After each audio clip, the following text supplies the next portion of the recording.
Bonjour à tous, aujourd'hui je vous parle d'une technique de vente puissante et peut-être un peu contre-intuitive, la vente inversée. Être négatif, ça peut faire vendre. Conclure une action de vente n'est pas toujours facile et l'approche de vente inversée est une technique qui peut, dans certains cas, vous aider vraiment à gagner. Contrairement aux approches commerciales qui se concentrent sur les avantages et les bénéfices d'un produit ou d'une solution, la vente inversée met l'accent sur ce que le client pourrait perdre ou manquer en ne faisant pas l'achat. Elle joue sur deux ressorts psychologiques, la peur de manquer et l'aversion à la perte. Et cela va générer parfois un sentiment d'urgence et de nécessité qui va pousser l'acte d'achat. Prenons des exemples. Stéphane travaille pour un fabricant de machines-outils et commercialise ses équipements dans l'industrie. Bonjour Stéphane. Bonjour Vincent.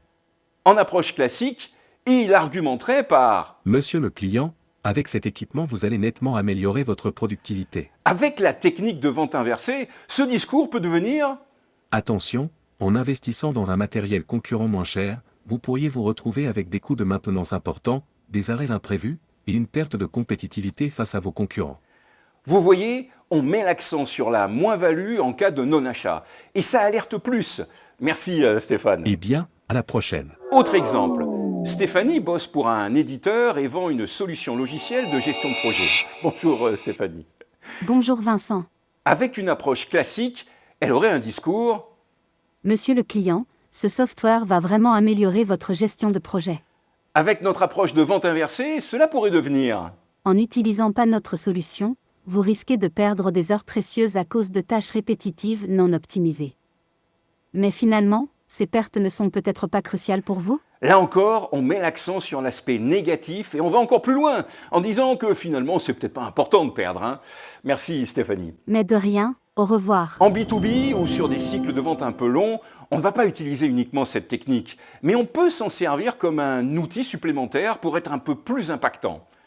Pour l'utiliser, il faut quand même se préparer un peu. Premièrement, et c'est évident, il faut bien déterminer les besoins et les peurs du client, car c'est ce qu'on va utiliser. Ensuite, il faut être subtil et ne pas sombrer dans la manipulation. Il s'agit d'informer et de sensibiliser, pas de traumatiser. Et enfin, il faut être factuel en donnant des preuves concrètes de ce que d'autres ont perdu en ne faisant pas l'achat. Bref, la vente inversée ou vente négative est une technique qui a été assez théorisée et on sait aujourd'hui qu'elle peut être un vrai atout dans une stratégie commerciale. En mettant l'accent sur ce que le client peut perdre, on peut créer un sentiment d'urgence et le motiver à agir. Mais comme toujours, on fait ça dans l'éthique et le respect du client. Allez, à bientôt!